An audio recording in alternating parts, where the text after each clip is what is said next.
And he's crazy. He's going bonkers. And every time he tries to talk to the crew, there's this intense pain that he can't handle, but he like gets a few words out. Kirk goes down to this penal colony, which has a really stellar reputation. Well, it has such a stellar reputation because they have a device, John, which completely wipes out your mind. And they've been using it on all the prisoners. And so they get there, and of course you notice that all these people have these blank stares. And they try to use it on Kirk, and by golly, if I can remember how he escapes. I really don't. So is it pretty much just a less messy lobotomy? Yeah, with a focused light right on your head or something. I know the guy who created it ends up in the room, and I think it happens to him, and with unhappy results for him. So what can you do? How fitting. Yeah, not the greatest episode, but it wasn't terrible. So now... Okay, now I'm reading the... Oh, are you still summing up? No, go ahead. Well, I'm just reading that Spock has to use the Vulcan mind meld to find a way to save them. That must be the first Vulcan mind meld that we see. I was just going to say, it must be the first Vulcan mind meld. Yeah. Okay. Well, and it's kind of... one annoying thing about Spock is... And Vulcans, because we're just kind of being introduced to Vulcans, through these few episodes, these tiny little glimpses, and they do a really good job of kind of throwing a lot of background information about who Spock is and why he's an alien and how he's half human and how logic and all this stuff is important to him. But he is way smarter than any human. He's way stronger than any human. Yeah. He's got this logical mind. He doesn't make mistakes. He's cold. He's amazing. And he can read minds.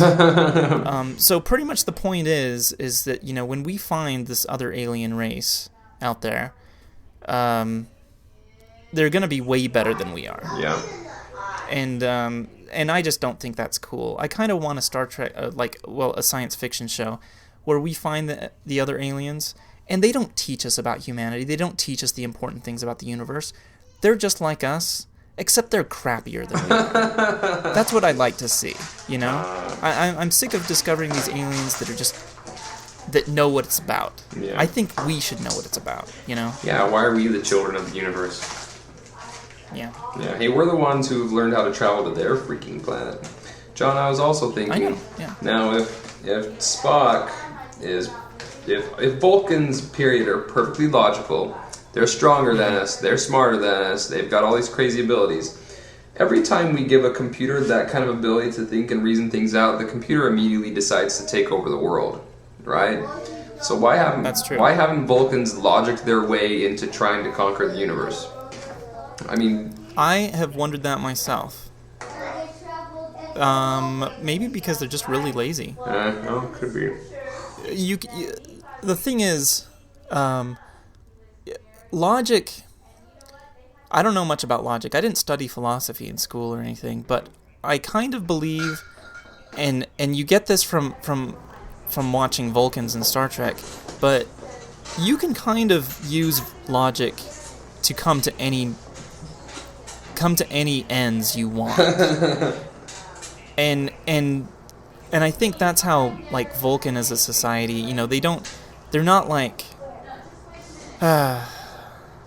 like the Borg or something where they have like one purpose, one unity. They have they still argue among themselves, and they just argue in a different way, and using logic will have just as many different outcomes as arguing by ultimate fighting. Yeah. And so maybe they're just maybe that's the reason. But also I think they do have a history of extreme violence, and they overcame that, and they decided to shun that. Oh. Well. And I think we get that in bits and pieces from Spock talking and from people, writing about it, and I don't know if we know all of that just from the original series, but I think that's kind of implied throughout all of the Star Trek universe. So Now might be a good time to mention that never in the entire first season do we see the Vulcan hand thingamabobby, and never in the... No, yes we do. Not in the first season, my friend. No, I'm serious. I just saw it today. What episode was I watching? It was where Kirk was fighting someone, I think it was The Naked Time, where the guy was singing and he fought with Kirk for a little while, and then Spock got behind him, and I saw it. I'm like, Spock, get behind him, and he did it. Okay. Well, if you say so. I think he may have done it to a dog too. I should have. Did I write down where we saw the nerve pinch? Dang it. Well, what's there? Maria's getting censored left and right. So, what did? Whoops, I don't have it on. Okay, but I know I'm right on this one. We don't hear him say "live long and prosper" in the entire first season. Okay, that's probably true. He may not say "live long and prosper." Because I'm checking out the second season, right? And I'm first episode into it. I hear him say it, and I thought, oh my gosh, that's the first time he said it. So I'm almost positive about it. Anyway. Should we just say we're back now and Yeah. apologize? Yeah. So due to technical difficulties, we're back, but we're gonna wrap this one up, Just right? this one up. We Just got a minute. Well, let's just say what happened. First of all, your recording stopped working because GarageBand apparently has a limit on 55 minutes or so. I don't know. It's pretty low. You know, we really should have taken note of that when it happened, but oh well. Yeah. Well, we'll. And then after that we can happened, do this. I accidentally deleted my recording that I made of the stuff that we did anyway. Okay. So the wrap up, right? So we're pretending that this is still the first show and we're wrapping up, but the truth is it's like a week later. Yeah, it's a week later, and we're just saying, okay, and that's our first show. How'd you like it?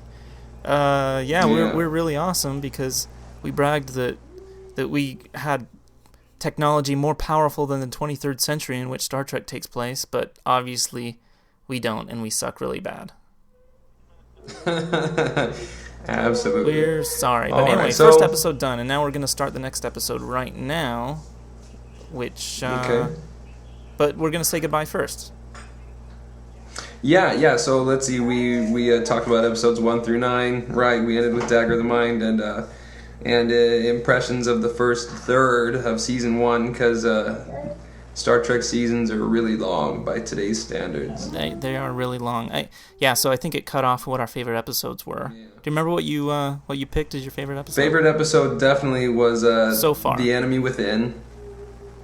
Right. The good and the evil Captain Kirk's, and a great episode because it really lends itself to Kirk's Shatner's style of acting, and then of course the mad declaration of "I want to live" by the evil Captain Kirk, and of course the Captain Kirk embrace at the end as he lovingly helped himself into the transporter. Right. By the way, I have a video. I put together a little video montage exactly of what you said. Remind me to send that to you. I too agree that Enemy Within was a very strong episode. You get double Shatner in it, which you can't argue with. I also liked what our little girl's made of, partially because of the halter jumper, and a lot of philosophical questions asked, which was pretty cool. So okay, so next week, or next week for everybody else, but in 30 seconds for us, we're gonna go over the next probably 10 or 20 episodes. Yeah, well, we'll see what we can do. All right, cool. Until then, why don't you go and live long and prosper, JR? All right, you too, Star Trek buddy. You then. All right.